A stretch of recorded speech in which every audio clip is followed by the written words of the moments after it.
বাংলাদেশ ভারত সীমান্তে এবার দেখা দিয়েছে নতুন এক উত্তেজনা।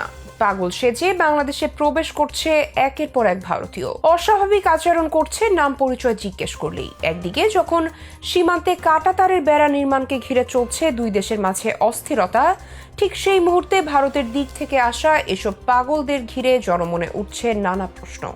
নামে বন্ধু রাষ্ট্র হলেও ভারত বরাবরই বাংলাদেশকে ব্যবহার করেছে স্বার্থ হাসিলের জন্য। আর এই স্বার্থ হাসিলের খেলায় তাদের সবচেয়ে বড় হাতিয়ার হয়ে 16 বছর ফায়দা লুটতে সাহায্য করেছে শেখ হাসিনা। হাসিনা ক্ষমতা হারানোর কারণে যতটা না ক্ষতি হয়েছে আওয়ামী লীগের, তার চেয়ে বেশি ক্ষতি হয়েছে ভারতের। হাসিনার কারণে বাংলাদেশ ভারতের অঙ্গরাজ্য না হয়েও বাংলাদেশ থেকে সর্বোচ্চ ফায়দা হাসিল করেছে মোদী সরকার। তাই জুলাই বিপ্লবে হাসিনা ক্ষমতা হারানোর পরই মোদীর চোখের বিষ এখন বাংলাদেশ। ডক্টর ইউনূসের দাপটের কারণে সরাসরি মোদী সরকার বাংলাদেশের দিকে চোখ না তুলে তাকালেও নিত্য নতুন ফন্দি ফিকির করছে বাংলাদেশকে অস্থিতিশীল করতে। গুঞ্জন আছে যে শেষ মুহূর্তে হাসিনাকে বাঁচাতে বাংলাদেশে প্রবেশ করেছিল ভারতের অভিজ্ঞ এজেন্ট, যারা যুদ্ধের ময়দানেও পারদর্শী শত্রুদের কাবু করে। বৈষম্য বিরোধী ছাত্র আন্দোলনের সময় গত 18 জুলাই থেকে 21 জুলাই পর্যন্ত এই 4 দিনে রাজধানীর বিভিন্ন জায়গায় সংঘর্ষ হয়েছে। এতে মারা যান অনেকে। তখন পুলিশ বাদী হয়ে আন্দোলনকারীদের বিরুদ্ধে বিভিন্ন থানায় মামলা করে। এ ধরনের শখানেক মামলা পর্যালোচনা করে দেখা যায় পুলিশের পোশাকে ছাত্র জনতার উপর কি পরিমাণ প্রাণঘাতী অস্ত্র ব্যবহার করেছে। এসব অস্ত্র ছাড়াও ওই 4 দিনে ছাত্র জনতাকে ঠেকাতে ব্যবহৃত হয়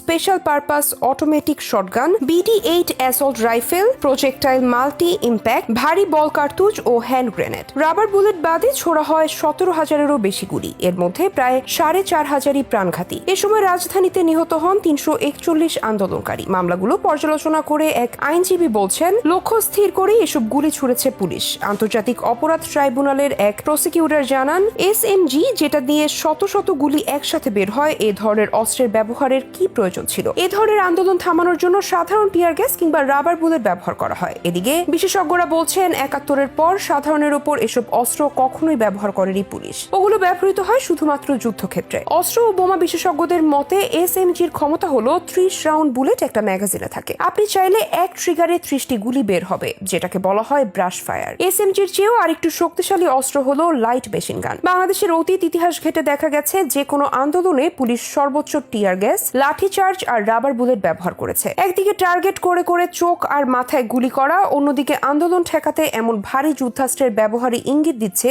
যে হাসিনা শেষ পর্যন্ত মোদীর সাহায্যই নিয়েছিলেন গদি বাঁচাতে। যদিও এমন দাবির সপক্ষে জোরালো কোনো প্রমাণ পায়নি, তবে প্রাথমিক ধারণা অনুযায়ী অনেকেই মত দিয়েছে ভারতের এজেন্টরা হাসিনার হয়ে ছাত্রদের উপর গুলি চালিয়েছে। এদিকে কেউ কেউ দাবি করছেন বাংলাদেশকে অস্থিতিশীল করতে এখনো ভয়াবহ ষড়যন্ত্র করছে ভারত। তারই অংশ হিসেবে বাংলাদেশে অবৈধভাবে ঢোকানো হচ্ছে ভারতীয় এজেন্ট কিংবা দুষ্কৃতিকারীদের। কিন্তু কেন ভারত সীমান্তে উত্তেজনা সৃষ্টি করতে যাচ্ছে? সম্প্রতি বাংলাদেশ ভারত সীমান্তে উত্তেজনার নতুন রূপ নিয়েছে। সীমান্তে কাঁটাতারের বেড়া নির্মাণ ঘিরে তৈরি হওয়া অস্থিরতার মাঝে ভারতের দিক থেকে পাগল বেশে একের পর এক ব্যক্তি বাংলাদেশে প্রবেশ করছে। এদের পরিচয় ও উদ্দেশ্য নিয়ে জনমনে উঠেছে নানা প্রশ্ন। 5ই আগস্ট শেখ হাসিনা সরকারের পতনের পর থেকেই দুই দেশের সম্পর্কের অবনতি হতে শুরু করে। সীমান্তে কাঁটাতারের বেড়া নির্মাণের উদ্যোগ সেই সংকটকে আরো গভীর করেছে। বাংলাদেশ সরকারের প্রতিবাদে BSF পিছু হটলেও উত্তেজনা কমেনি। সম্প্রতি ভারতের দিক থেকে আসা পাগল বেশি ব্যক্তিদের দেখা যাচ্ছে সীমান্ত এলাকায়। এদের অনেকেই হিন্দিতে অসংলগ্ন কথা বলছে। তাদের অস্বাভাবিক আচরণ সন্দেহ তৈরি করেছে। স্থানীয়রা বলছেন, এই প্রবেশকারীরা মানসিক রোগী নাও হতে পারে। স্থানীয় প্রশাসন জানিয়েছে